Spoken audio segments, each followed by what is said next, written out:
Hello everyone, I am the Boring Historian, and I am here to help you today. I know you use this video to fall asleep. So before that, like the video and subscribe to the channel. Also, where are you from and what time are you watching?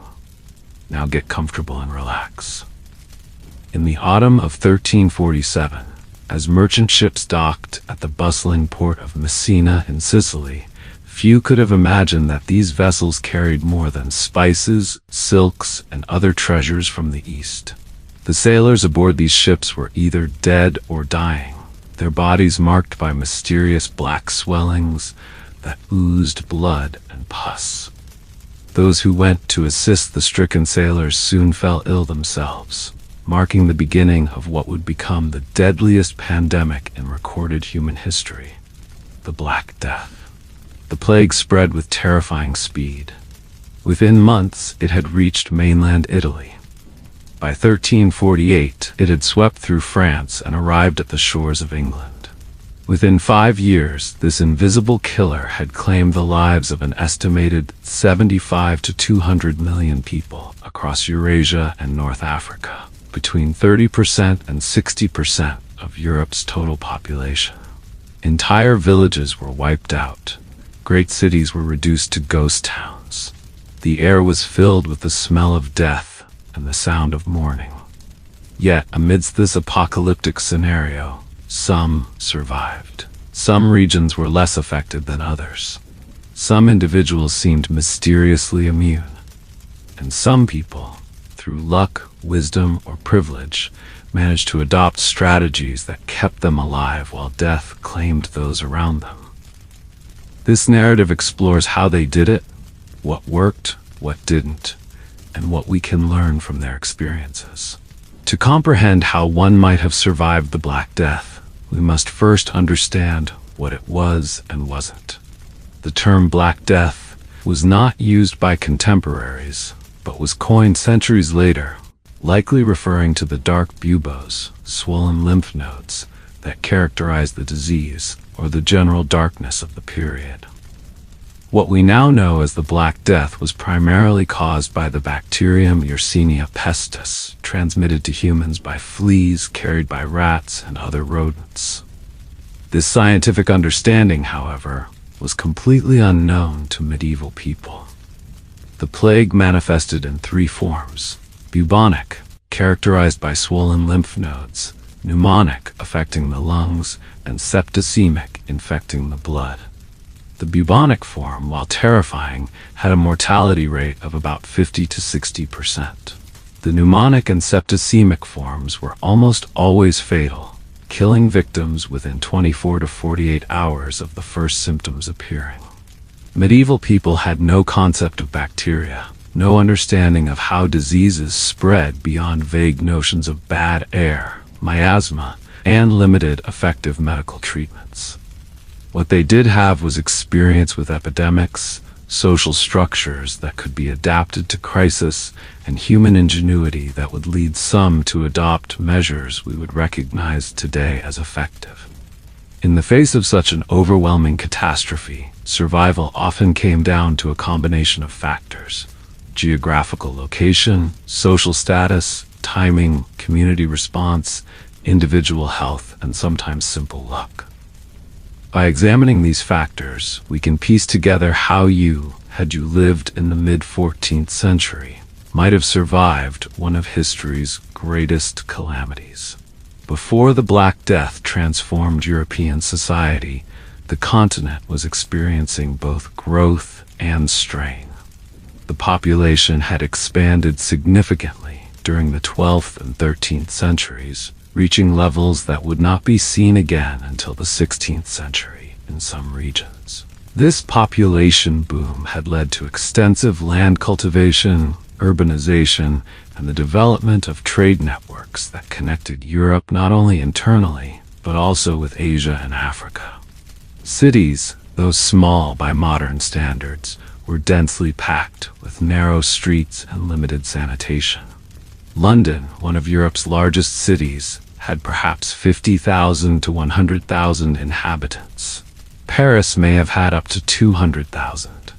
These urban centers were hubs of commerce, craftsmanship, and learning, but also perfect breeding grounds for disease. The majority of Europeans lived in rural settings, working the land under the feudal system. A typical peasant's dwelling was a one-room structure with a dirt floor and thatched roof, shared with whatever livestock the family possessed. Sanitation was rudimentary. Waste was typically thrown into the street or the nearest body of water. Bathing was infrequent, though contrary to popular belief, personal hygiene was valued. It was simply difficult to maintain by modern standards. Diet varied by region and social status, but was generally based around grains, bread, porridge, beer, supplemented by vegetables, dairy, and occasionally meat for those who could afford it or had hunting rights. Malnutrition was common, especially in late winter and early spring when food stores ran low, making many people more vulnerable to disease. European society in the 14th century was rigidly hierarchical, organized according to the feudal system. At the top stood the monarchy and nobility, who owned the land and held political power. The clergy formed another elite group, controlling education and spiritual life. Below them were merchants and craftsmen in the towns, and at the bottom, the vast majority of the population, peasants or serfs who worked the land. Serfs were bound to the land they worked, which was owned by their lord. They owed labor services, typically 3 days a week, and a portion of their harvest to their lord, in exchange for protection and the right to farm a plot for their own subsistence. This system created deep interdependencies.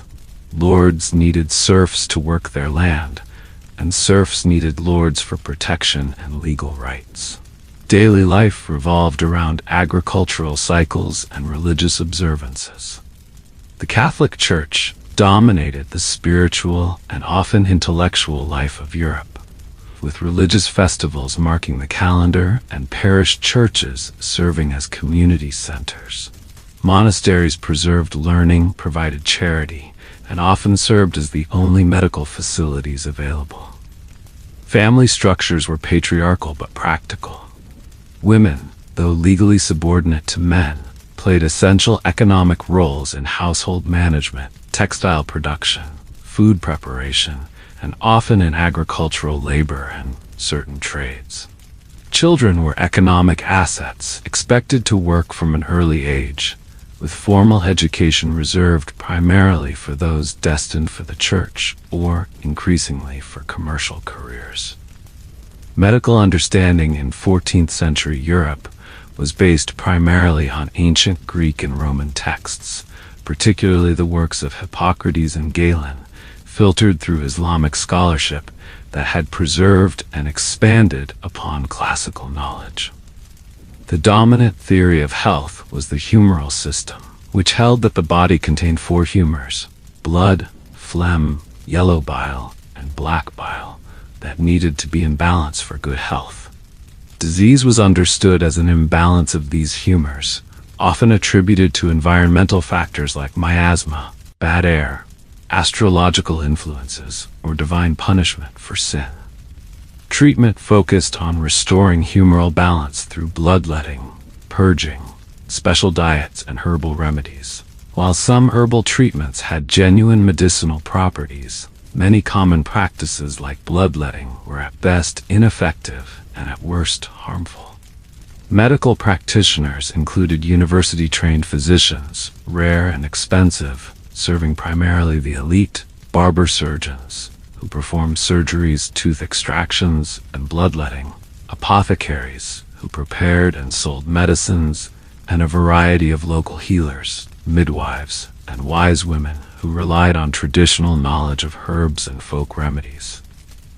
Hospitals existed primarily as charitable institutions run by religious orders, focused more on providing basic care and spiritual comfort to the poor and sick than on curing disease.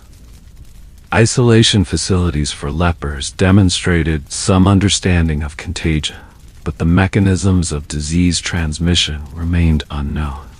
Public health measures were limited, but not non-existent.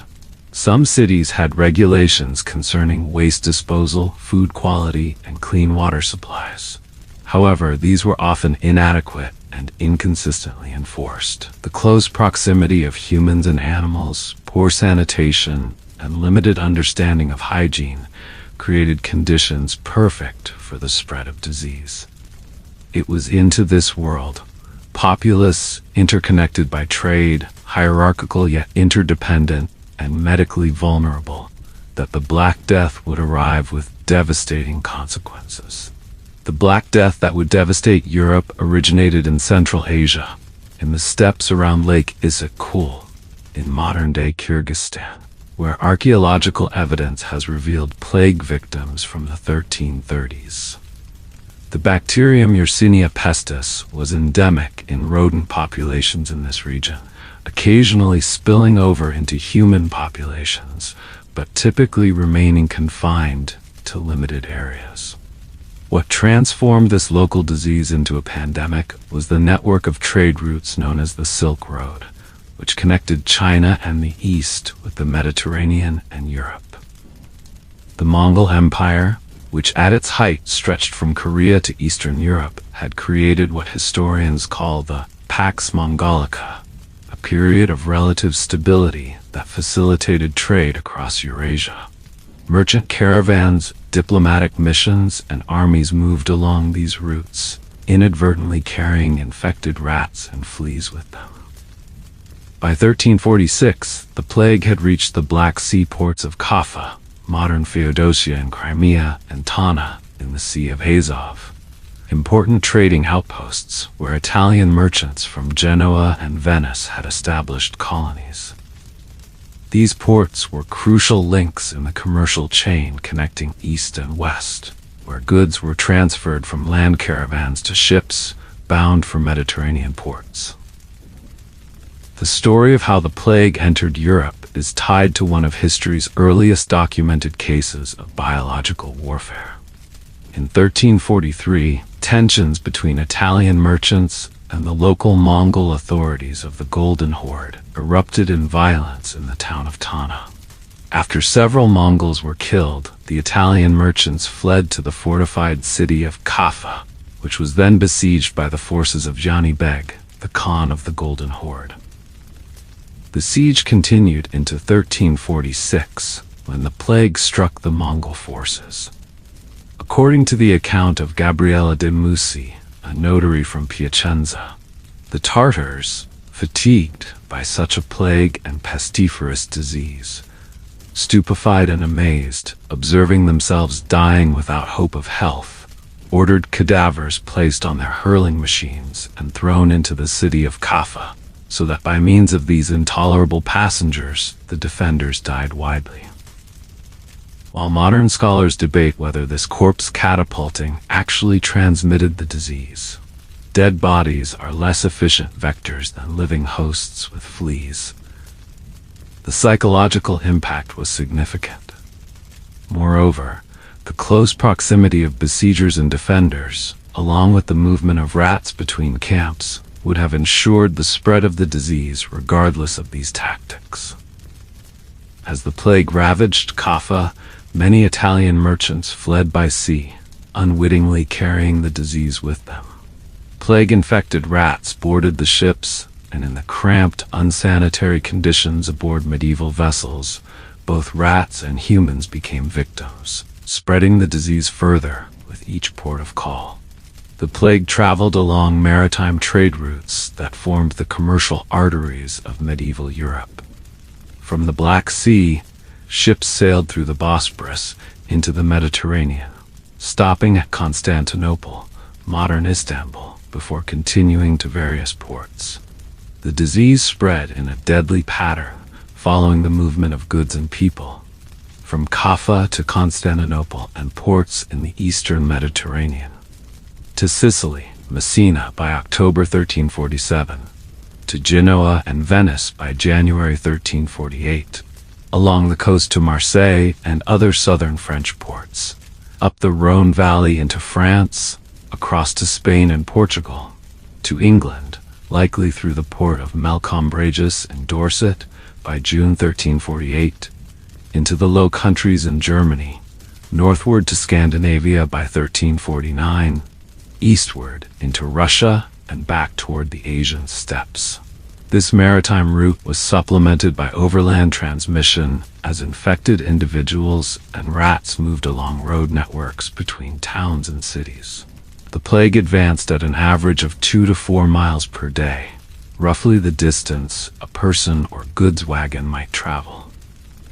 The arrival of plague ships at Messina in Sicily in October 1347 marks the conventionally accepted beginning of the Black Death in Europe.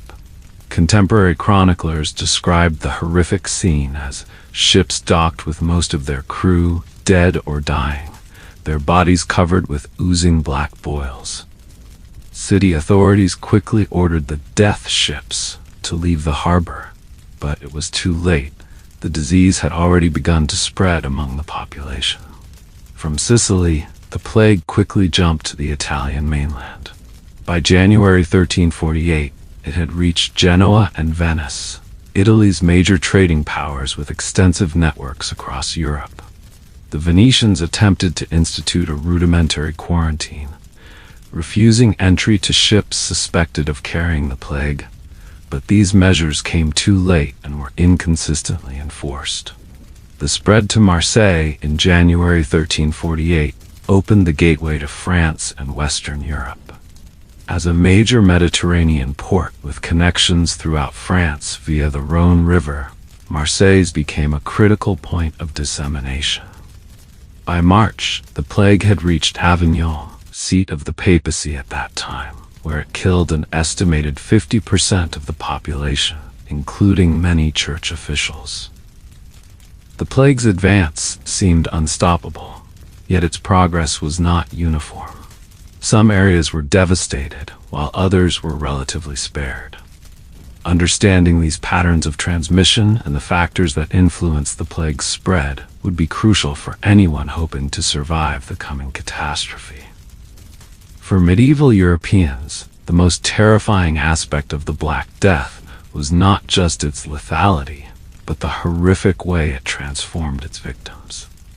Contemporary accounts describe the progression of symptoms in gruesome detail, painting a picture of a disease that seemed like divine punishment.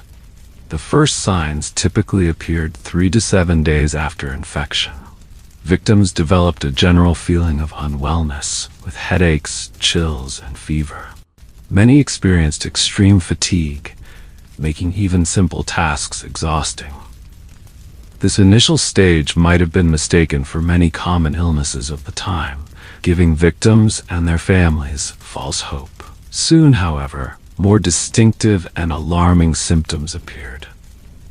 For those suffering from bubonic plague, the most common form, painfully swollen lymph nodes called buboes developed, typically in the groin, armpit, or neck. These buboes could grow to the size of apples, turning black as they filled with blood and pus. The Italian writer Giovanni Boccaccio described them as certain swellings, either on the groin or under the armpits, whereof some waxed of the bigness of a common apple, others like unto an egg. Other symptoms included high fever, often with delirium, vomiting blood, diarrhea and abdominal pain, dark patches on the skin from internal bleeding, hence the name Black Death, foul body odor as tissues began to decay before death, extreme thirst, slurred speech, and confusion. Most victims died within 2 to 7 days of symptom onset. Those who survived the first week had a chance of recovery, though convalescence was slow and many were left weakened for life. What medieval observers did not understand was that the Black Death manifested in 3 distinct forms, each with its own transmission route and prognosis. Bubonic plague was the most common form, characterized by the distinctive buboes. It was transmitted primarily by the bite of infected fleas that had fed on plague-infected rodents. While highly deadly, with a mortality rate of 50 to 60% without treatment, it was not directly contagious from person to person, which explains why some caregivers remained uninfected despite close contact with victims. Pneumonic plague affected the lungs and could develop as a secondary infection in those with bubonic plague or as a primary infection. Unlike bubonic plague, pneumonic plague was highly contagious, spreading directly from person to person through respiratory droplets, similar to modern influenza or COVID-19. Victims coughed up blood and struggled to breathe as their lungs filled with fluid. This form was almost always fatal, killing victims within 24 to 48 hours, and was particularly prevalent in the colder northern regions of Europe, where people crowded together indoors. Septicemic plague occurred when the bacteria entered directly into the bloodstream, either from flea bites or as a complication of untreated bubonic or pneumonic plague. This rarest form was virtually 100% fatal and progressed so rapidly that victims often died before developing the characteristic buboes, sometimes within hours of the first symptoms. The infection caused disseminated intravascular coagulation, where blood both clotted inappropriately and was prevented from clotting when needed, leading to internal bleeding, tissue death, and a blackening of the extremities, which may have contributed to the name Black Death. The existence of these different forms helps explain the variable patterns of transmission and mortality observed during the pandemic. Areas where pneumonic plague predominated saw faster spread and higher death rates than those where bubonic plague was the primary form. Medieval understanding of disease transmission was rooted in ancient Greek medical theory, particularly the concept of miasma or bad air. According to this theory, diseases spread through noxious vapors emanating from rotting organic matter, swamps, or even the breath and bodies of the sick. While this theory captured some truth, that proximity to sources of disease increased risk, it missed the actual mechanisms of transmission. Common misconceptions about the plague's spread included that it was carried on the wind or through fog and could enter the body through breathing or through pores in the skin. That looking at a plague victim could infect you through the evil eye. That it was a punishment from God for sin and therefore spread among the sinful. That it was caused by an unfavorable alignment of planets. That it was spread deliberately by marginalized groups, particularly Jews, who were accused of poisoning wells. These misconceptions led to ineffective or harmful preventive measures.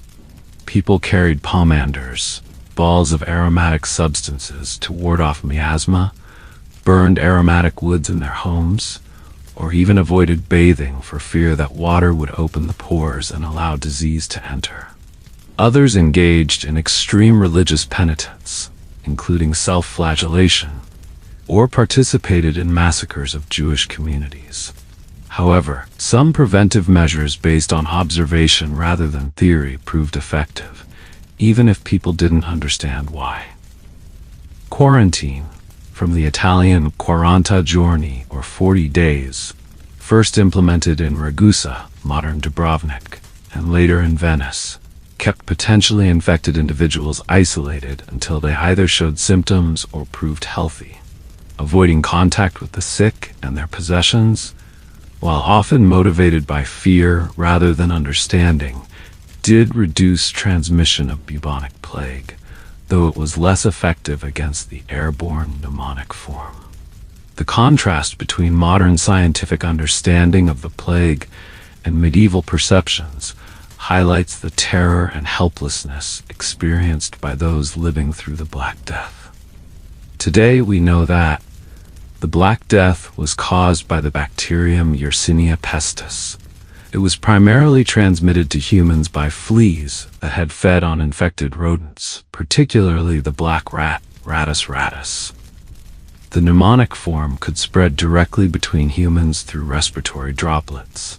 The disease can be effectively treated with antibiotics if caught early. Prevention focuses on rodent control, flea prevention, and antibiotic prophylaxis for those exposed. Medieval people, lacking this understanding, were fighting an enemy they couldn't see or comprehend. Their medical responses were based on humoral theory, which suggested treatments aimed at balancing the body's four humors: blood, phlegm, black bile, and yellow bile.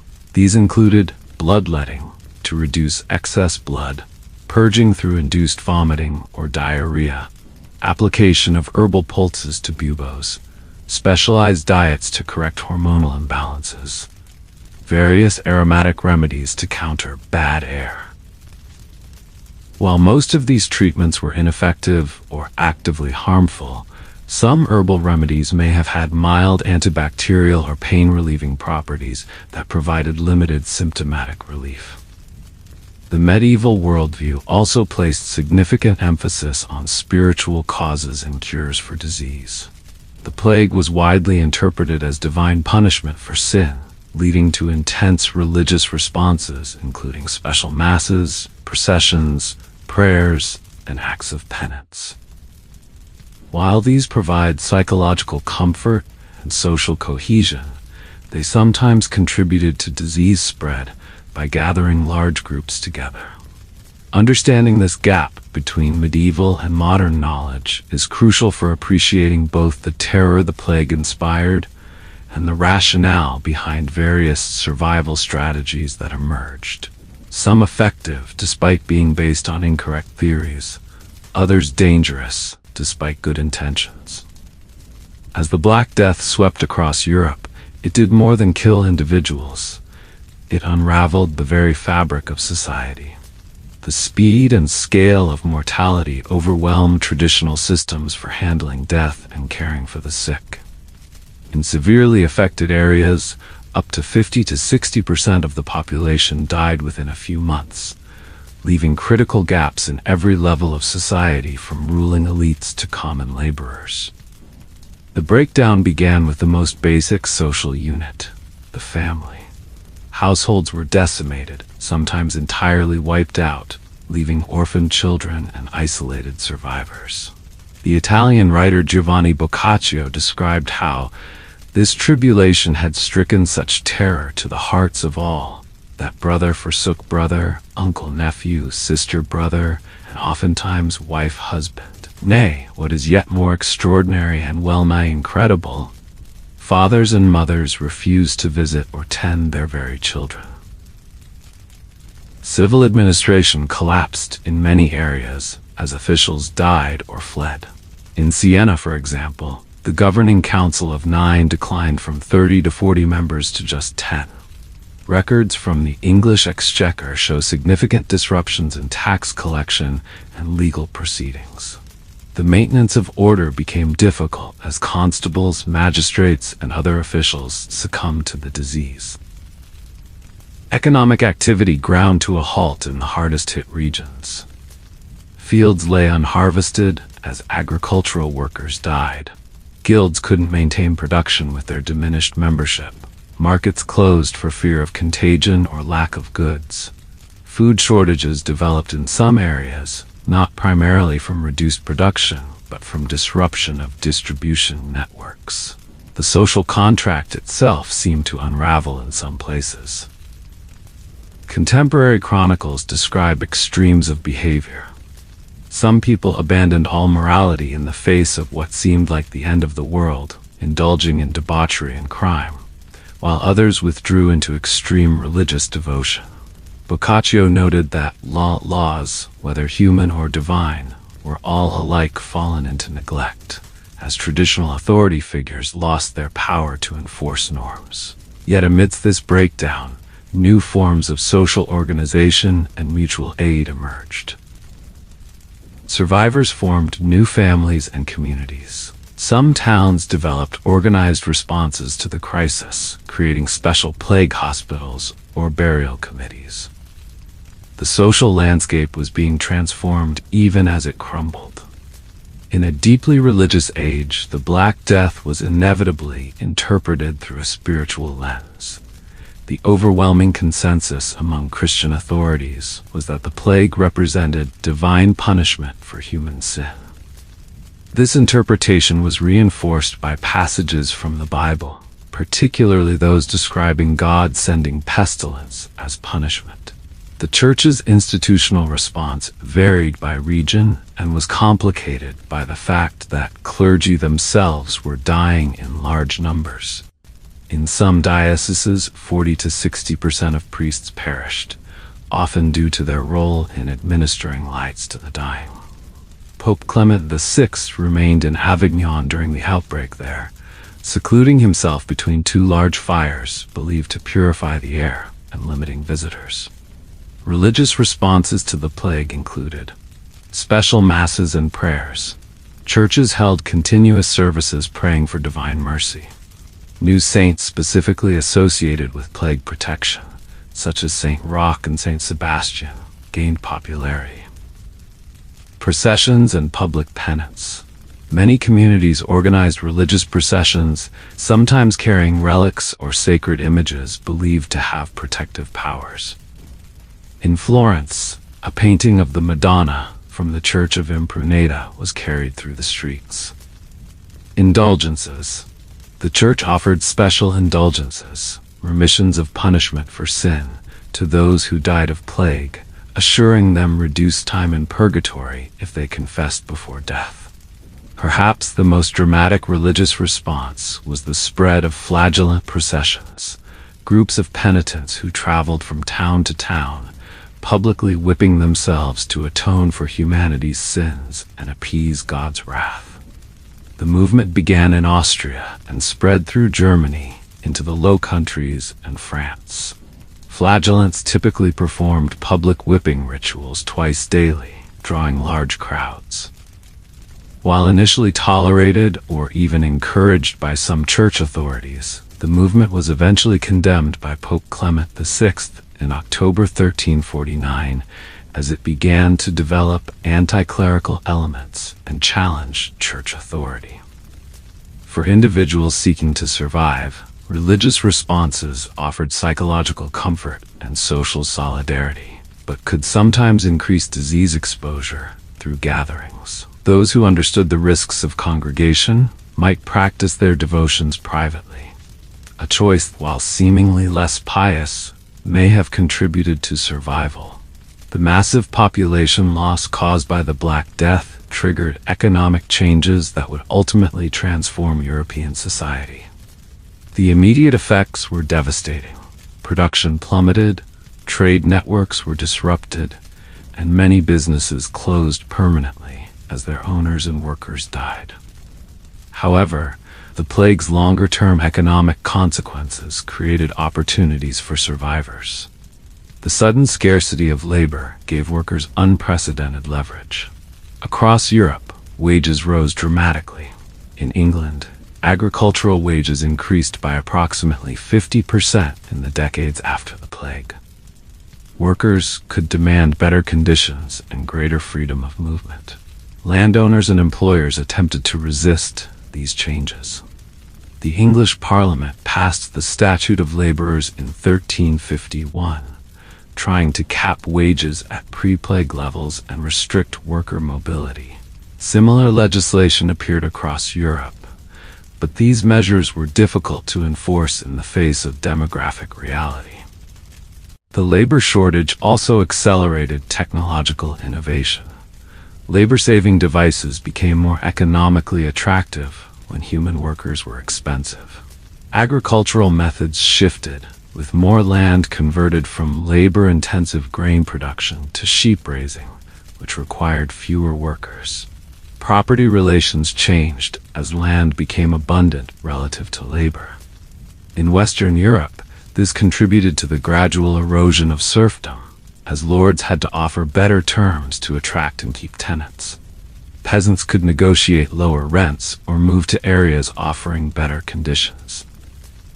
In Eastern Europe, however, the response was different. Landlords imposed stricter controls on peasant movement, leading to a second serfdom that would persist for centuries. For urban workers and artisans, the plague created openings in previously closed guilds. Women entered trades formerly dominated by men, as widows took over their husbands' businesses, or labor shortages forced relaxation of restrictions.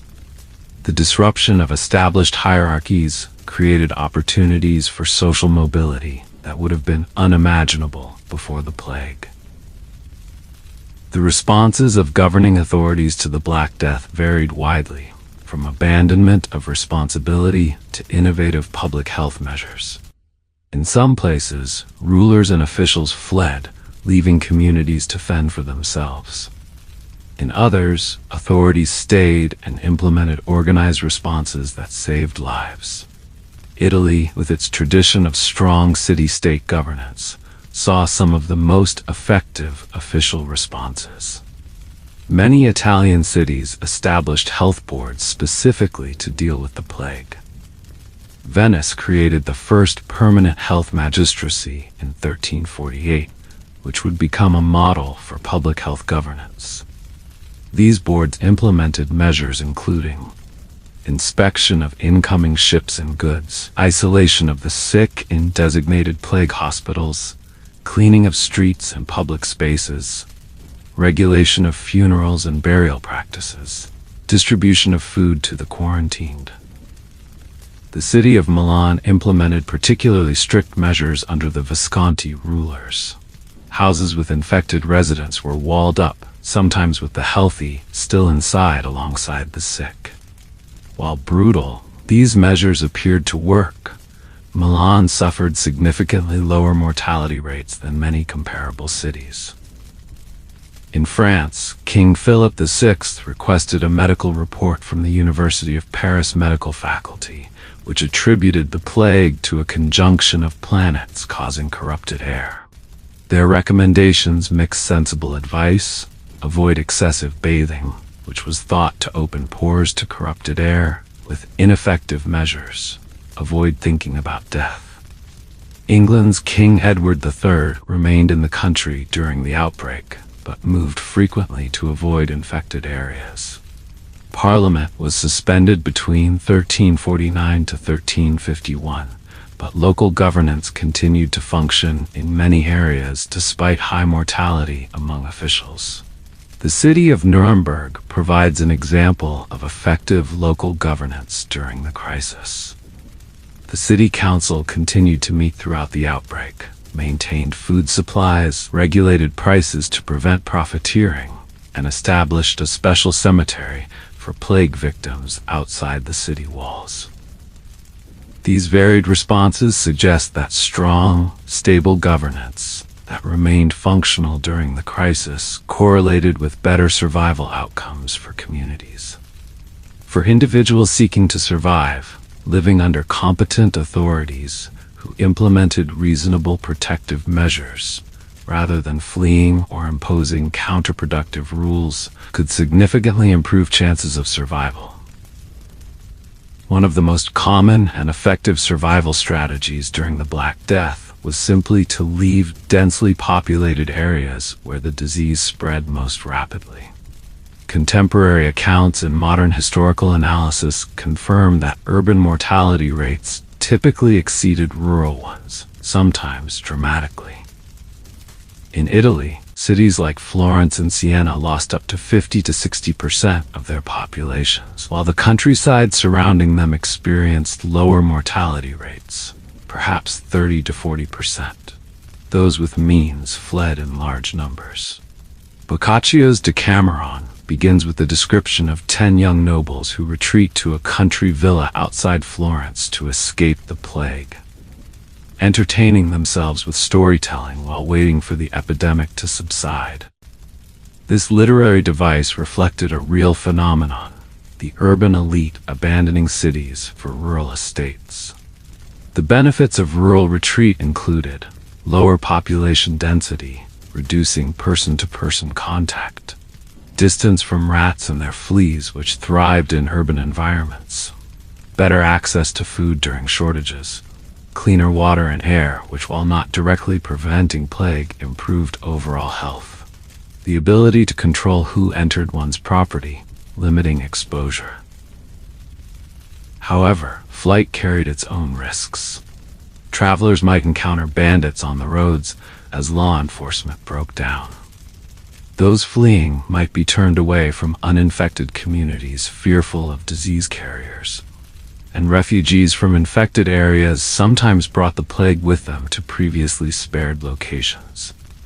For those of modest means who couldn't simply retreat to a country estate, temporarily relocating to smaller settlements, or even setting up camp in forests or fields away from population centers offered similar benefits. Records show that some artisans and merchants relocated their workshops and businesses to rural areas, continuing to work while avoiding urban contagion.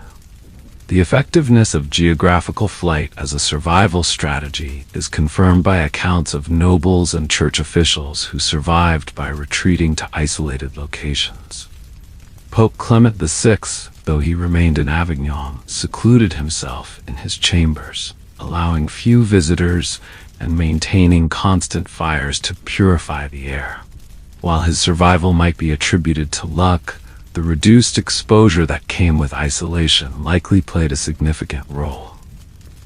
As knowledge of the plague spread became apparent, some regions implemented what we would now recognize as border controls to prevent infected individuals from entering. These measures ranged from simple guard posts at city gates to comprehensive regional cordons sanitaire. The effectiveness of border closures varied considerably depending on how early they were implemented relative to the plague's arrival, the strictness of enforcement, the geographical features that made borders more or less permeable, the economic resources available to maintain closures, the availability of effective screening methods for travelers. Milan provides one of the best examples of effective border control combined with internal measures. Under the leadership of the Visconti family, Milan closed its gates to suspected plague carriers and implemented strict internal quarantine, walling up houses where plague was detected. These draconian measures appear to have worked.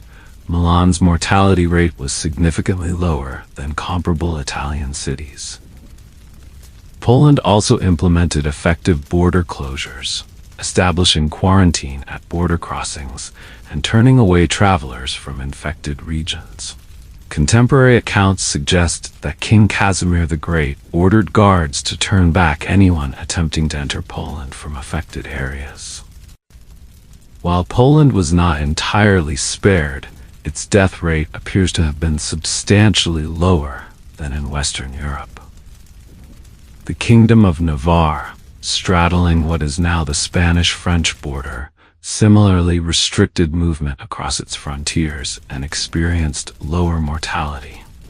The mountainous terrain of the region may have aided these efforts by limiting the number of routes that needed to be controlled. However, border closures came with significant costs. Trade disruptions led to economic hardship and sometimes food shortages.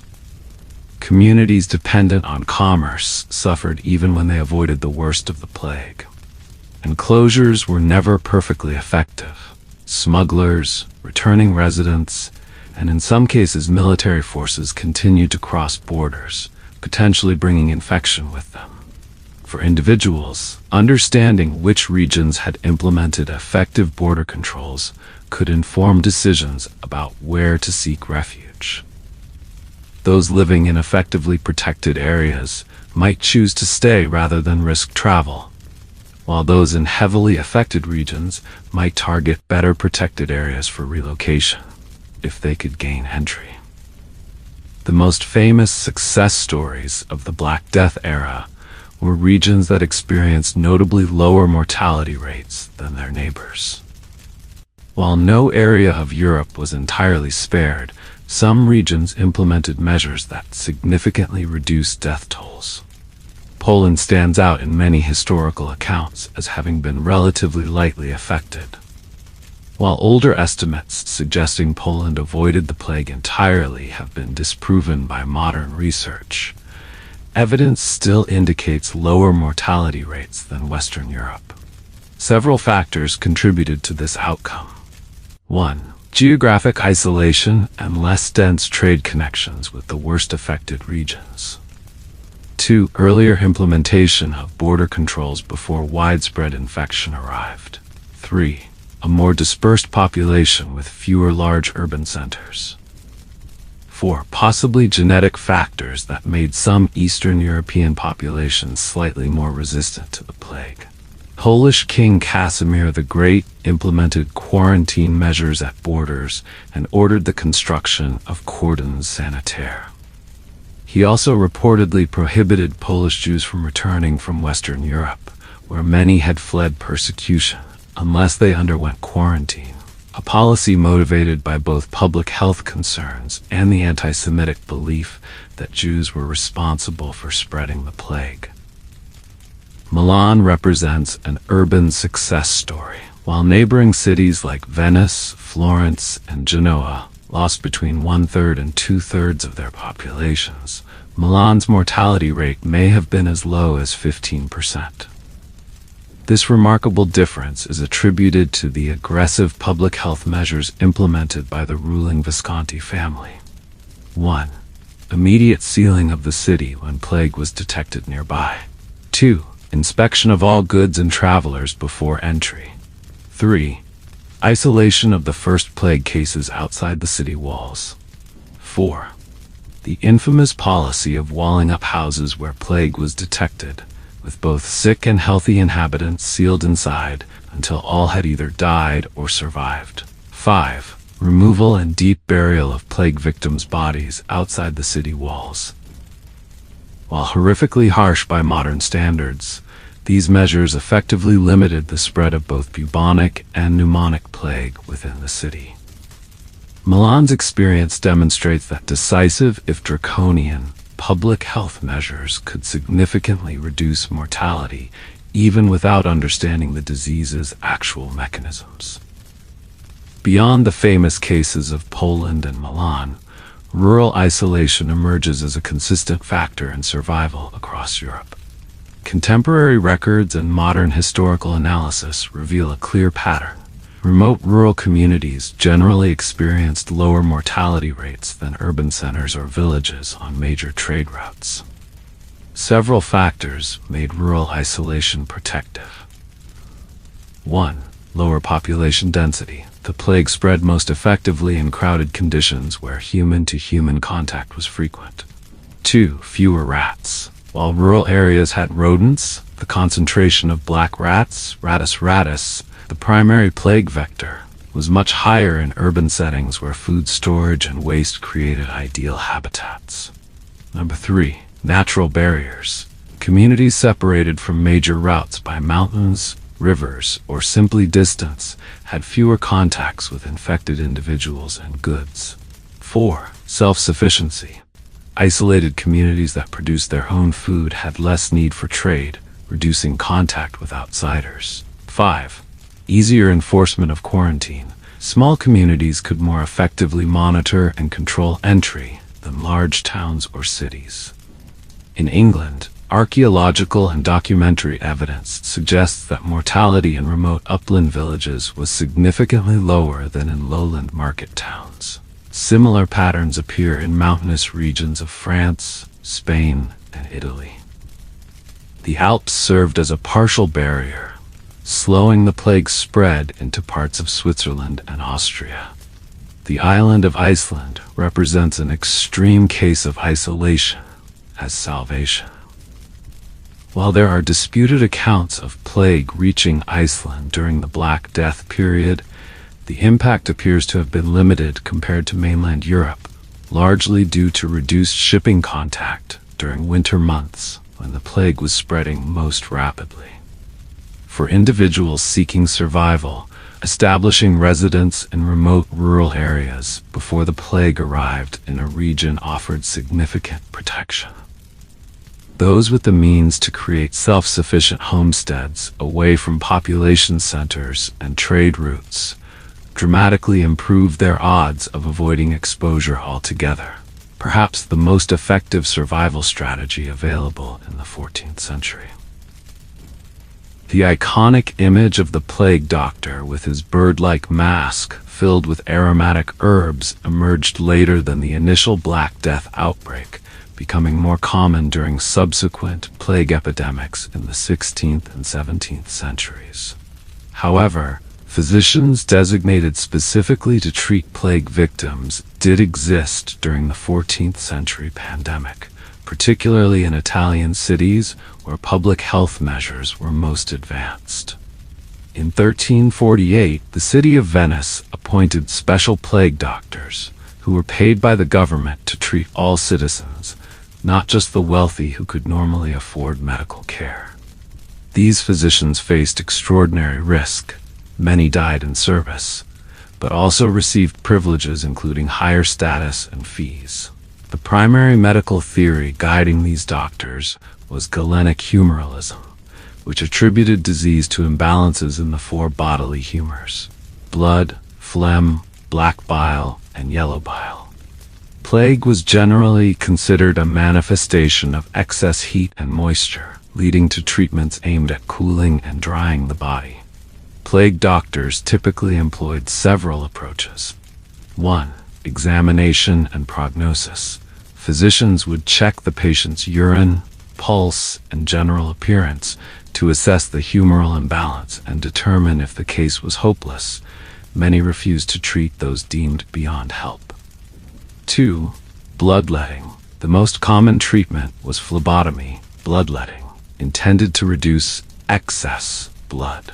While generally harmful by removing fluids from already dehydrated patients, in rare cases it might have lanced a bubo, allowing some drainage of infected material. 3. Lancing of buboes. Some physicians recognized that draining the swollen lymph nodes, buboes, could sometimes aid recovery. This was one of the few treatments that might have provided actual benefit, releasing pressure and allowing some infected material to drain. 4. Dietary modifications. Doctors prescribed specific foods believed to correct humoral imbalances. While mostly ineffective against plague itself, maintaining nutrition was important for supporting the body's natural defenses.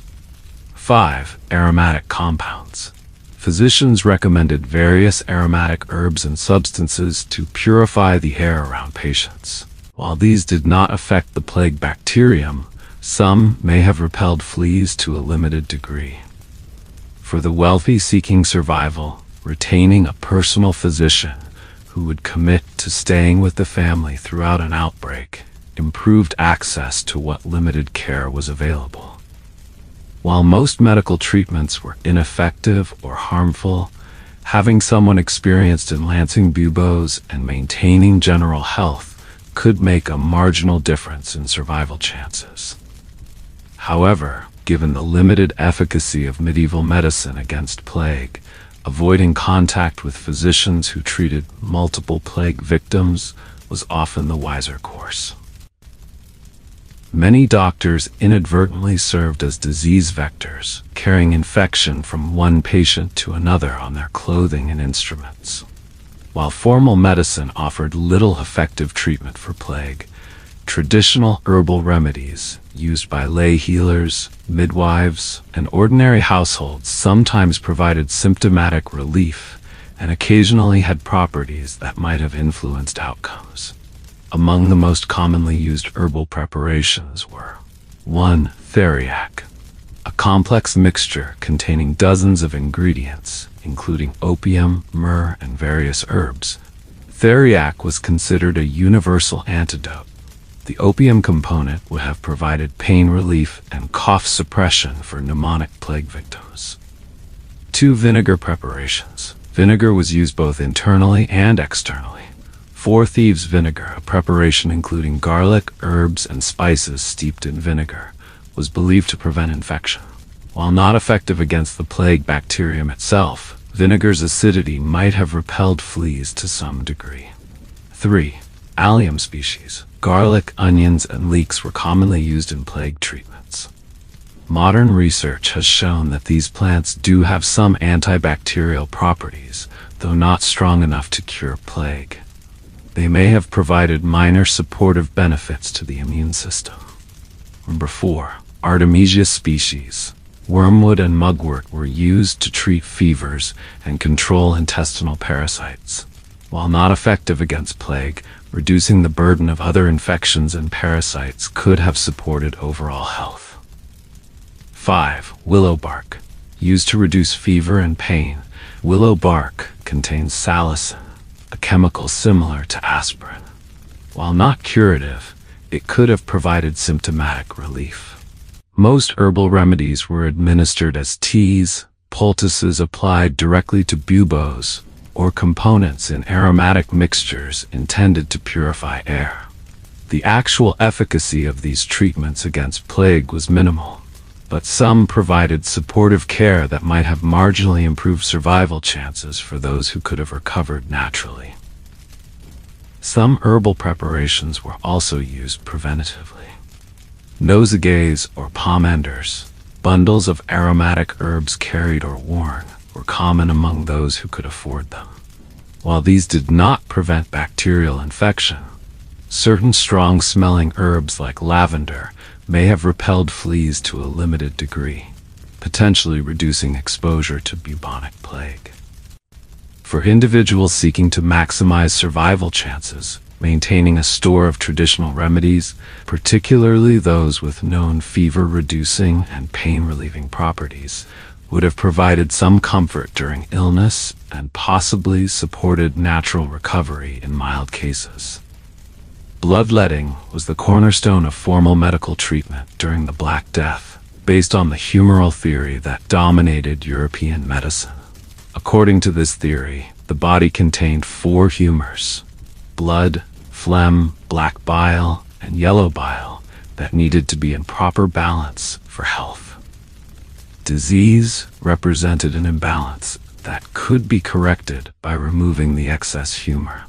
Plague was generally interpreted as an excess of blood associated with heat and moisture, making bloodletting the logical treatment according to medical theory. Physicians performed bloodletting through several methods. 1. Venesection, cutting a vein, typically in the arm, to drain blood into a bowl. 2. Cupping, placing heated cups on the skin to create suction, drawing blood to the surface. 3. Leeches, applying medicinal leeches that would draw blood from the patient. 4. Scarification, making multiple small incisions, often near buboes, to release blood. The amount of blood removed could be substantial, sometimes a pint or more, severely weakening patients who were already fighting a serious infection. From a modern perspective, bloodletting was almost certainly harmful for plague victims, causing fluid loss, anemia, and reduced ability to fight infection. However, there was one circumstance where bloodletting might have provided limited benefit when used to lance buboes. Some physicians deliberately cut directly into the swollen lymph nodes, draining the infected material. While extremely painful and risking septicemic spread of the infection, this occasionally provided relief from pressure and allowed some elimination of bacteria and toxins. Other treatments based on humoral theory included purging, inducing vomiting or diarrhea using emetics or laxatives to remove corrupt humors, blistering, applying irritant substances to create blisters believed to draw out harmful substances, special diets, consuming foods with qualities opposed to the disease, cool dry foods for plague. These treatments generally worsened outcomes by weakening patients and sometimes causing additional complications like dehydration. For those seeking survival, avoiding excessive bloodletting would have been beneficial, though challenging given its central role in medical practice. Individuals might have sought physicians known for more moderate bloodletting, or if treating themselves, performed only minimal bleeding or focused on lancing buboes rather than general venesection. While medieval people lacked modern understanding of disease transmission, they observed that proximity to the sick increased risk of infection. This led to the development of various forms of protective clothing that, in some cases, inadvertently provided real protection. The most famous plague protective gear, the bird-like plague doctor costume with a beaked mask, was not widely used during the initial Black Death outbreak, but developed in later centuries. However, more basic protective measures were employed during the 14th century pandemic. 1.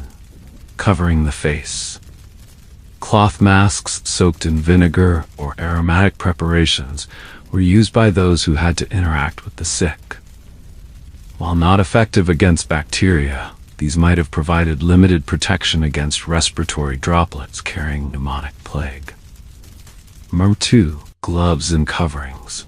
Those handling the dead or sick sometimes covered their hands and arms.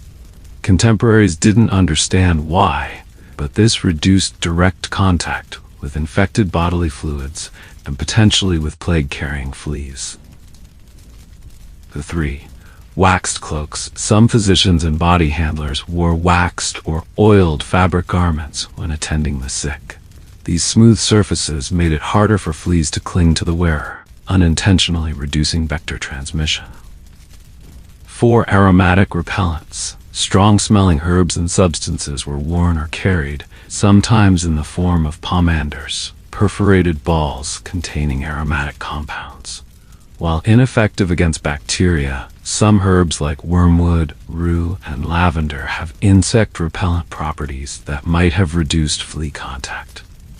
Number 5. Full body coverage. Those who could afford it adopted clothing that covered the entire body when in potentially infected areas, leaving minimal skin exposed.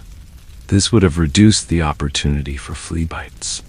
The city of Orvieto in Italy recorded purchasing waxed protective clothing for its municipal gravediggers in 1348, one of the earliest documented instances of government-provided protective equipment during an epidemic.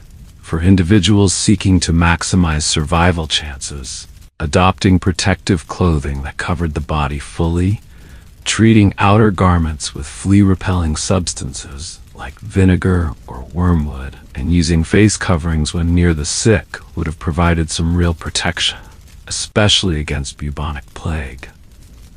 Combined with other preventive measures like isolation, these strategies could significantly reduce exposure risk.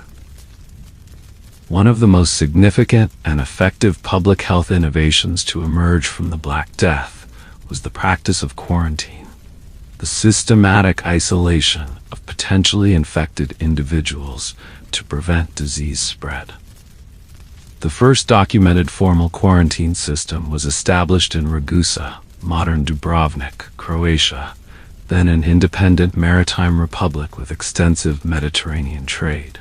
In 1377, the Great Council of Ragusa passed a law requiring all incoming ships and merchants to spend 30 days, later extended to 40 days, or 40 giorni in Italian, giving us the term quarantine, in isolation before entering the city. The law stated, "Those who come from plague-infested areas shall not enter Ragusa or its district unless they spend a month on the islet of Mykonos or in the town of Cavtat for the purpose of disinfection." This innovation marked a critical development in public health for several reasons. 1. It was based on systematic observation that disease took time to manifest. If travelers remained healthy for a month, they were unlikely to be infected. 2. It created a formal, government-enforced system rather than ad hoc measures, ensuring consistent application. 3. It designated specific locations for quarantine, allowing for proper facilities and supervision. It balanced public health with economic needs, allowing trade to continue under controlled conditions rather than banning it entirely. The Ragusan model was soon adopted by other Mediterranean port cities. Venice established its own quarantine system in 1423, building a dedicated quarantine facility called the Lazaretto on a small island in the lagoon. Marseille, Genoa, and other major ports followed with similar systems. While the initial Black Death pandemic had already passed when these formal systems were established, They evolved from more basic isolation measures used during the 1348 to 1350 outbreak. Records show that many ports attempted to turn away ships with sick sailors or implement ad hoc isolation during the initial outbreak, but without the systematic approach that characterized true quarantine. For individuals seeking to survive, understanding and supporting quarantine practices, even informally within communities, could significantly reduce exposure risk. Communities that implemented even basic isolation of newcomers and the sick generally fared better than those that did not. The quarantine concept quickly evolved into purpose-built facilities called lazarettos, from the Italian lazaretto, originally named after the biblical figure Lazarus. These institutions represented one of the first systematic attempts to create dedicated infection control facilities. The first permanent lazaretto was established by Venice in 1423 on Santa Maria di Nazareth Island, which gave the institution its name. The Venetian model included 1. Dedicated isolation facilities, separate buildings where travelers and merchants could be housed during their quarantine period. 2. Goods purification, areas where merchandise could be unpacked, aired out, fumigated with aromatic smoke, or washed to purify it before entering the city. 3. Medical supervision, personnel who monitored quarantined individuals for signs of disease. 4. Administrative systems, record keeping to track who entered quarantine, when they could leave, and whether disease developed. The lazaretto concept spread throughout the Mediterranean and eventually across Europe. During subsequent plague outbreaks in the 15th, 18th centuries, these facilities became increasingly sophisticated. Milan's lazaretto, built in 1488, was a square structure with 288 rooms surrounding a central courtyard with a chapel, allowing Mass to be heard by the quarantined without direct contact with the priest. The development of lazarettos reflected growing understanding that disease spread could be controlled through systematic isolation. Different types of goods presented different risks. Textiles, for instance, were considered more dangerous than metal goods. Both the sick and the apparently healthy, coming from infected areas, needed isolation. A balance between commerce and public health was possible. While formal lazarettos were established after the initial Black Death pandemic, the principles they embodied, separation of the sick, isolation of those potentially exposed but not yet symptomatic, and purification of goods, were applied in more basic ways during the 1348 to 1350 outbreak by communities that fared better than average. For individuals during the Black Death, seeking communities that practiced even informal versions of these principles would have improved survival chances. Those with the means to establish private lazarettos, country estates, where incoming goods and visitors could be held for observation before interacting with the household, had an even greater advantage. The concept of social distancing might seem uniquely modern, but medieval people developed similar practices during the Black Death, even without understanding the germ theory of disease. Based on observation that proximity to the sick increased risk, various forms of physical distancing were implemented. 1. Avoidance of gatherings. Many communities banned markets, fairs, and other public gatherings during plague outbreaks. In 1348, the University of Paris faculty recommended avoid meeting in groups, showing awareness of crowd risks. 2. Church service modifications. While religious gatherings were rarely banned entirely due to their importance for spiritual comfort, some modifications occurred. In some areas, outdoor masses were held to reduce crowding, or services were shortened to minimize exposure time. 3. Business adaptations. Records from Italian cities show merchants conducting transactions through windows or over barriers, minimizing direct contact. Some goods would be left at doorsteps rather than handed directly to customers.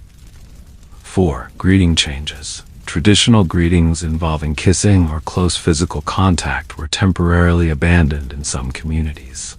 The physician Gentile da Foligno advised avoiding overly familiar conversation, especially with the breath of others. 5. Household separation.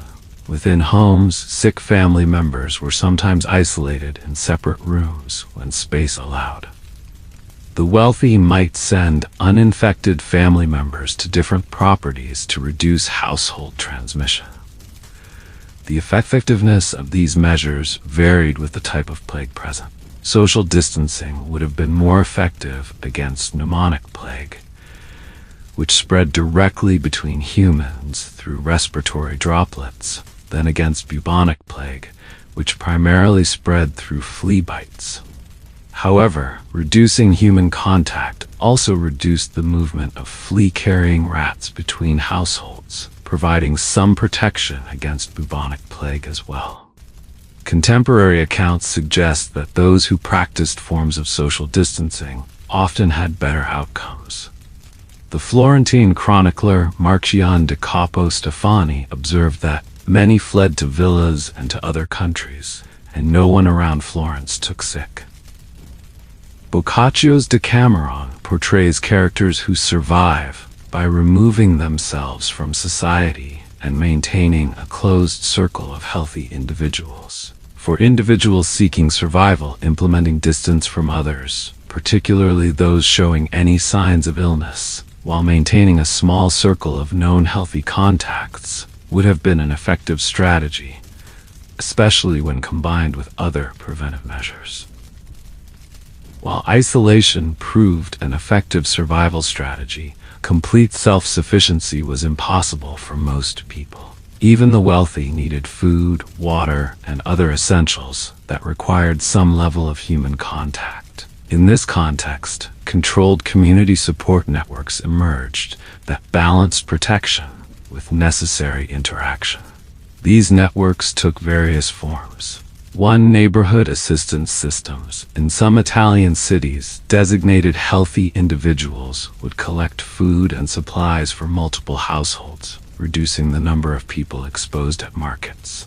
In Florence, records show organized systems where one person from a street or block would shop for all, leaving goods at doorsteps. 2. Rural cooperative arrangements. In village settings, farmers sometimes developed systems to work fields collectively while minimizing close contact, allowing agricultural production to continue even as the plague spread. 3. Modified guild operations. Craft guilds in some cities reorganized work to reduce contact, with master craftsmen assigning specific tasks that could be completed in isolation, then collecting finished pieces with minimal interaction. 4. Religious support structures. While mass gatherings were dangerous, clergy and religious orders often organized safer forms of spiritual and material support. The Dominican order in Siena, for example, collected donations and distributed food to the quarantined poor. 5. Municipal care systems. More organized cities established systems to provide for households under quarantine. Barcelona's municipal records show payments to individuals who delivered food and water to isolated homes. The success of these networks depended on careful organization to minimize disease transmission. The most effective systems used healthy individuals with no sick household members, maintained distance during deliveries, and limited the number of contacts each person had. Evidence suggests that communities with functioning support networks had better overall survival rates than those where every household fended for itself. In addition to practical benefits, these networks provided psychological support and maintained social order during the crisis. For individuals, participation in well-organized community support systems, rather than complete isolation or unrestricted interaction, often represented the optimal survival strategy, providing necessary resources while minimizing exposure risk. In a society where religion pervaded all aspects of life, spiritual responses to the plague were universal and often shaped other survival strategies. Prayer and penitence were the most common religious reactions, based on the widespread belief that the plague represented divine punishment for sin. Individual spiritual practices included 1. Intensified private prayer. Many increased their daily prayers, sometimes spending hours in devotion. The wealthy commissioned special prayer books with plague-specific prayers and protective invocations. 2. Personal acts of penance. These range from fasting and almsgiving to more extreme forms of self-mortification like wearing hair shirts or self-flagellation. 3. Vows and promises. Many made vows to undertake pilgrimages, donate to churches, or change sinful behaviors if they survived. 4. Last rites preparation. Ensuring proper confession and communion before death was considered essential for salvation. Some kept priests on retainer to ensure these sacraments would be available when needed. While these practices provided no direct medical benefit against the plague bacterium, the psychological comfort they offered should not be underestimated. Modern research suggests that stress reduction and positive mental outlook can support immune function, potentially providing marginal benefits for recovery from less severe cases. More practically, some religious practices inadvertently supported effective public health measures. Private prayer at home, rather than church attendance, reduced exposure to crowds. Almsgiving could be done by leaving donations rather than direct contact with the poor. Fasting and dietary restrictions sometimes reduced consumption of spoiled food that might have weakened general health. Conversely, other religious practices increased risk. Mass religious processions brought large groups together, accelerating disease spread. Attending the bedsides of the dying to provide spiritual comfort exposed clergy and family members to infection. The emphasis on proper burial rites increased handling of highly infectious corpses. For individuals seeking both spiritual comfort and physical survival, private devotion, rather than public religious gatherings, would have been the safer choice. Those who directed their religious impulses toward isolated prayer, remote charity, and personal rather than communal penance would have maintained spiritual practice while reducing exposure risk. The medieval Catholic worldview included specialized saints for different needs, and the Black Death period saw the rise of particular plague saints believed to offer protection or healing. Chief among these were 1.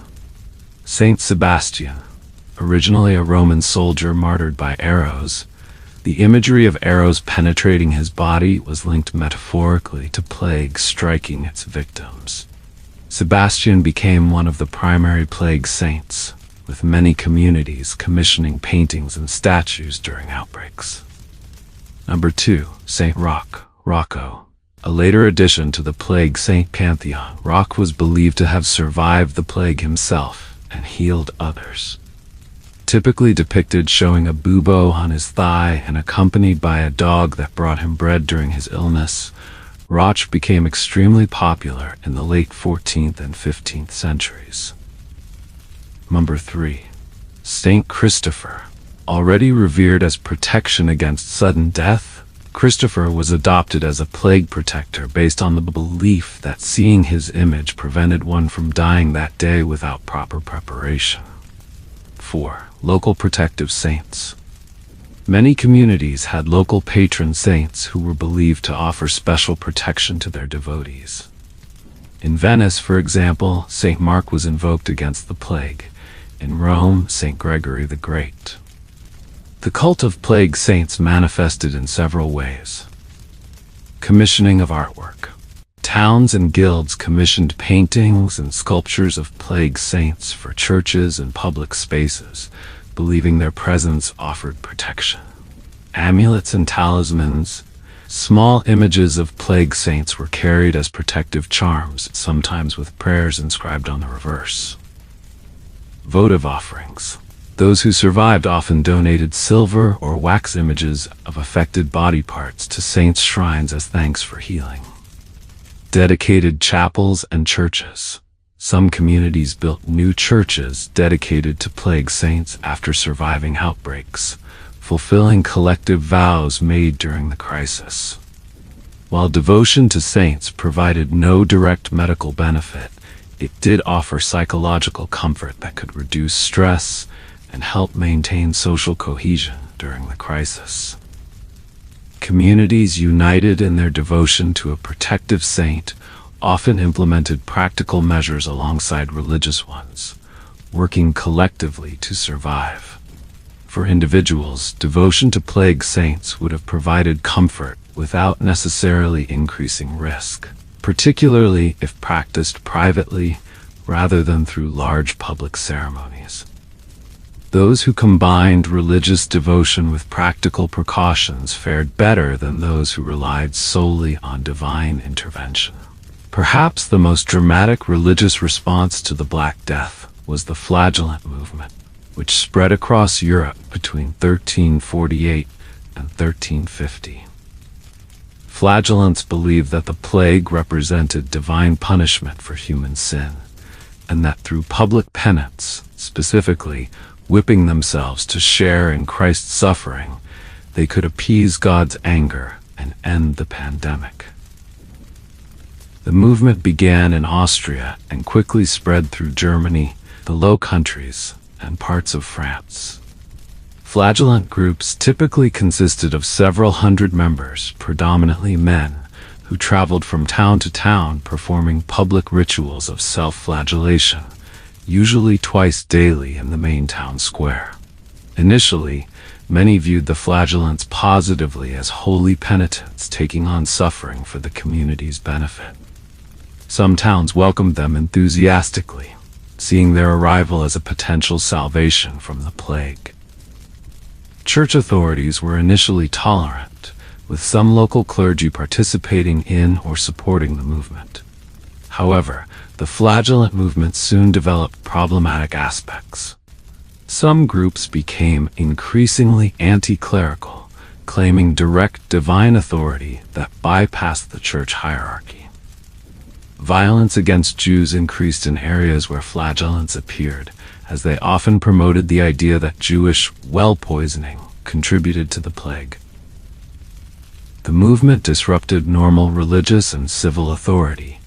The public gatherings they created actually increased disease transmission. By October 1349, Pope Clement VI condemned the movement, and secular authorities began suppressing it.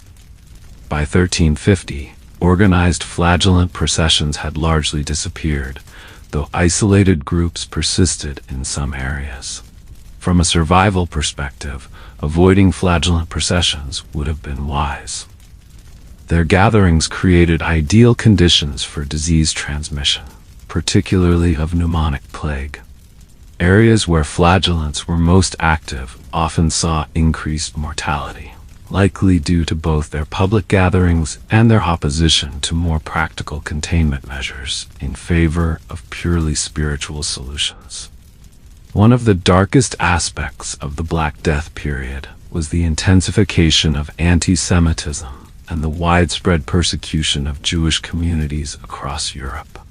As fear and mortality increased, many sought explanations and scapegoats, and Europe's Jewish populations became primary targets. The most common accusation was well poisoning, the claim that Jews had caused the plague by deliberately contaminating water sources with poison.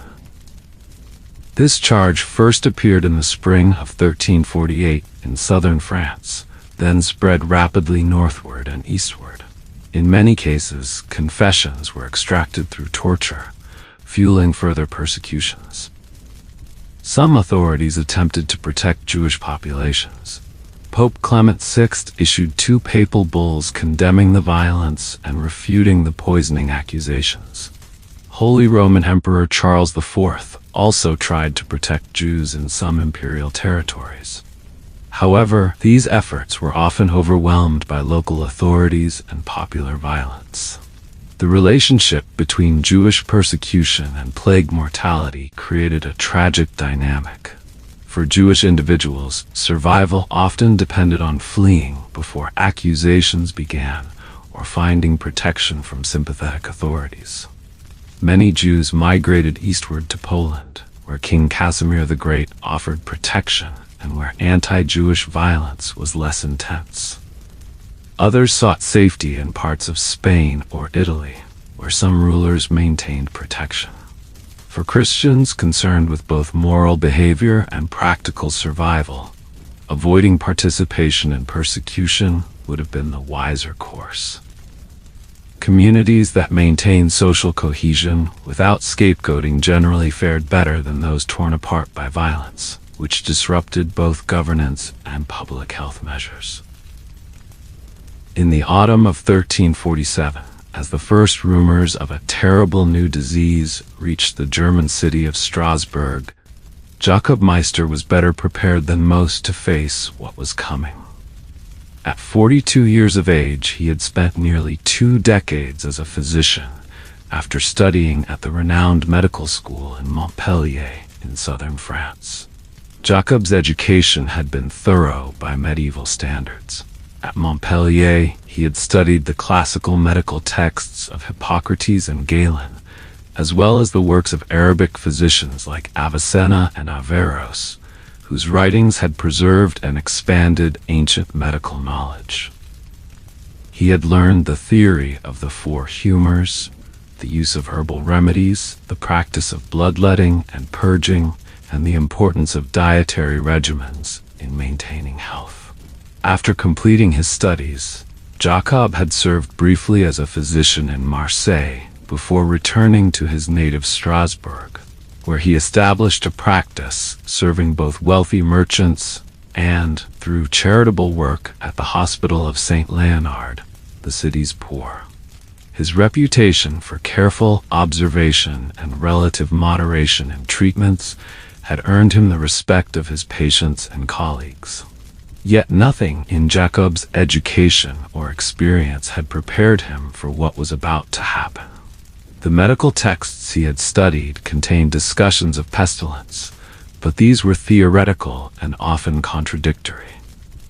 There were no proven treatments for a disease as virulent as what the Italian merchants described arriving at the ports of Sicily and Genoa.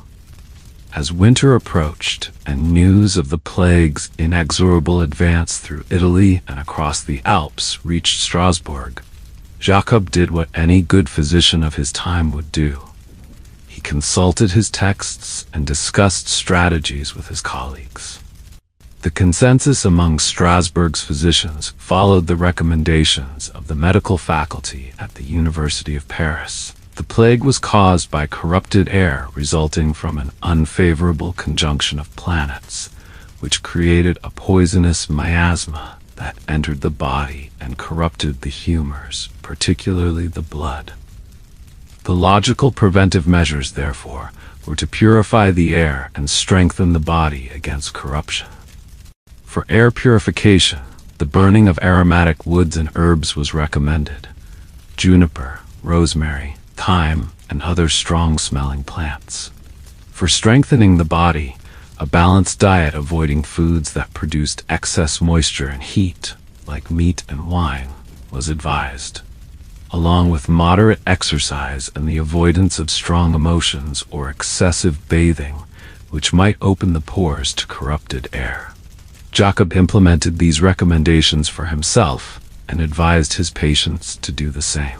He also began stockpiling herbs that were recommended for treating pestilential fevers: angelica, gentian, valerian, and others with bitter, fever-reducing properties. Though he didn't know it then, these preparations, while based on flawed medical theory, would help him navigate the coming catastrophe better than many of his colleagues. The plague reached Strasbourg in the summer of 1348. Not as a dramatic entrance, but as a slow infiltration. The first cases appeared in the poorer districts near the river, where sanitation was poorest and rats most abundant. Initially, the cases were few and scattered enough that city authorities took little notice. Jacob encountered his first plague patient in July, a dock worker named Martin who lived in the Tanners district. Martin presented with a high fever, extreme fatigue, and a painful swelling the size of a hen's egg in his groin. Based on the descriptions that had been circulating among physicians, Jacob immediately recognized the disease that had devastated Italy and southern France. Following the medical wisdom of the time, Jacob's first approach was to attempt to restore humoral balance. He performed a moderate bloodletting, taking care not to weaken Martin excessively. He then prepared a poultice of crushed herbs, a mixture of sage, rue, and mustard seed mixed with vinegar, to apply to the swelling, which he recognized as what Italian physicians were calling a bubo. Jacob also prepared a cooling drink of rosewater, vinegar, and borage to reduce Martin's fever, and recommended that the family burn juniper branches in the home to purify the air. He advised them to separate Martin from other family members as much as their small home allowed, not because he understood contagion in the modern sense, but because he believed the corrupted humors might affect others through the air. Despite these interventions, Martin died 3 days later. In the following week, Jacob was called to attend 5 more cases in the same neighborhood, all presenting similar symptoms. None survived. By the end of July, cases were appearing throughout the city, and the pattern became clear. The disease typically killed within 2 to 7 days, and conventional treatments seemed to have little effect. As August progressed, the nature of the outbreak changed. In addition to the bubonic form with its characteristic swellings, Jacob began seeing cases of what would later be recognized as pneumonic plague. These patients developed severe coughing, often bringing up blood, and died even more rapidly, sometimes within 24 hours. Even more alarmingly, this form seemed to spread directly between people living in close quarters, particularly in the crowded tenements of the poorer districts. By early September, Strasbourg was in the grip of a full-blown epidemic. The city's 7 physicians were overwhelmed, and 3 had already died. The hospital of St. Leonard was filled beyond capacity, with the dead often lying alongside the living. The city council had begun implementing emergency measures, prohibiting public gatherings, closing the city gates to travelers from infected areas, and establishing a special cemetery outside the walls for plague victims. For Jacob, these first encounters with the plague were a humbling experience. His medical training, which had seemed so comprehensive, offered little effective response to this disease. Yet through careful observation, he began to notice patterns that would influence his approach. As the plague devastated Strasbourg through the autumn of 1348, Jacob found himself in the increasingly rare position of a surviving physician. Of the city's 7 doctors, 4 had died by October, leaving Jacob and 2 others to attend to a population of nearly 20,000. This impossible burden forced him to reconsider his approach to both treatment and self-protection. Jacob's first innovation came from necessity rather than theory. With so many patients to see, he began organizing his visits by neighborhood, seeing all patients in one area before moving to another. This inadvertently reduced his movement between infected and uninfected parts of the city, likely reducing his role in disease transmission. More deliberately, Jacob developed a set of protective practices based on his observations. 1. Protective clothing. Though the iconic beaked plague doctor costume would not be developed until later centuries, Jacob created his own protective outfit. He wore a waxed canvas overgarment that covered his regular clothing completely, with separate pieces for his head and hands that could be removed and cleaned. The smooth waxed surface, though designed to repel corrupt air, would have also made it harder for fleas to cling to him.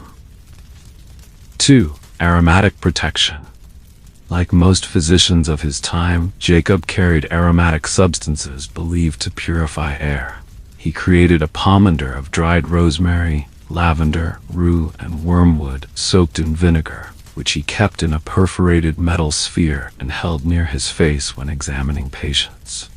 While ineffective against bacteria, some of these herbs do have insect repellent properties that might have provided limited protection against flea bites. 3. Physical distancing. Jacob began modifying his examination techniques to reduce direct contact with patients. When possible, he would question family members about symptoms before approaching the sick person. Observe the patient from a distance, and limit physical contact to what was absolutely necessary for diagnosis and treatment. For checking pulses, he would briefly touch the wrist and then immediately wash his hands with vinegar. 4. Hand and equipment cleaning. After each patient visit, Jacob established a ritual of cleaning his hands with vinegar and separately cleaning any instruments he had used. He also began changing his outer protective garments between neighborhoods, washing them in hot water with lye soap and leaving them to dry in the sun. 5. Home protection. In his own home, Jacob implemented strict measures. He maintained a brazier burning aromatic woods at the entrance. Anyone entering, including himself, had to wash hands and face with vinegar. His clothing from patient visits was never brought into the main living areas. And he kept a cat, not because he understood the connection to rats, but because cats were traditionally believed to protect against illness. Ironically, cats did help control the rat population that harbored plague-carrying fleas. While many of these measures were based on the flawed miasma theory rather than an understanding of bacteria and fleas, some inadvertently provided real protection. The physical barriers and cleaning practices would have reduced both flea exposure and direct contact with pneumonic plague victims' respiratory droplets. Jacob also noticed that among his wealthy patients, those who closed their homes to visitors and minimized contact with the outside world had better survival rates. He began actively recommending this practice, advising that households send only one person out for necessary supplies and avoid all social gatherings. For those who could afford it, he suggested retreating to country estates away from the densely populated city. These protective measures, developed through practical observation rather than medical theory, would prove crucial to Jacob's survival and form the basis of his approach as the epidemic continued. As the plague continued its devastating course through Strasbourg and surrounding regions, Jacob was forced to reassess traditional medical approaches. Most conventional treatments based on humoral theory, bloodletting, purging, and balancing diets showed little effectiveness against the virulent disease. Yet through careful observation and willingness to adapt, Jacob developed a modified treatment approach that, while far from a cure, occasionally helped patients survive who might otherwise have perished. 1. Moderate rather than excessive bloodletting. Unlike many physicians who performed extensive bloodletting that weakened patients further, Jacob observed that more moderate bleeding, or avoiding it entirely with weaker patients, seemed to result in better outcomes. This was a significant departure from standard practice, but aligned with his naturally cautious approach. 2. Focused lancing of buboes. Perhaps Jacob's most effective innovation was his approach to the bubonic swellings. Rather than applying only drawing poultices, Jacob developed a technique for carefully lancing mature buboes to drain the infected material. He would wait until the bubo had ripened with a softened center, then make a small incision with a knife heated in fire, inadvertently providing some sterilization. After draining the pus, he would apply a poultice of bread soaked in warm milk to continue drawing out infection, a technique he had learned from a local wise woman rather than from his formal medical training. 3. Hydration and nutrition. Jacob placed greater emphasis on maintaining patients' strength through the illness than many of his contemporaries. He advised families to ensure that plague victims consumed substantial quantities of barley water, weak ale, or watered wine, recognizing that the fever and other symptoms caused dangerous fluid loss. For nutrition, he recommended easily digestible foods like bread soaked in almond milk, egg yolks, and light broths when patients could tolerate them. 4. Symptom management. For the high fevers that accompanied plague, Jacob used cooling herbs like borage and violet in drinks, and applied cloths soaked in rose water and vinegar to the forehead and pulse points. For the severe headaches many patients reported, he would apply gentle pressure and cold compresses to the temples and prescribed willow bark tea, which contains salicin, related to modern aspirin. 5. Separate approaches for different manifestations. Perhaps most importantly, Jacob began to recognize that what we now know as bubonic and pneumonic plague required different approaches. For patients with the coughing form, pneumonic, where bubolancing was not applicable, he focused on steam inhalation with thyme and hyssop to ease breathing, along with herbal syrups containing honey and licorice to soothe the throat and reduce coughing.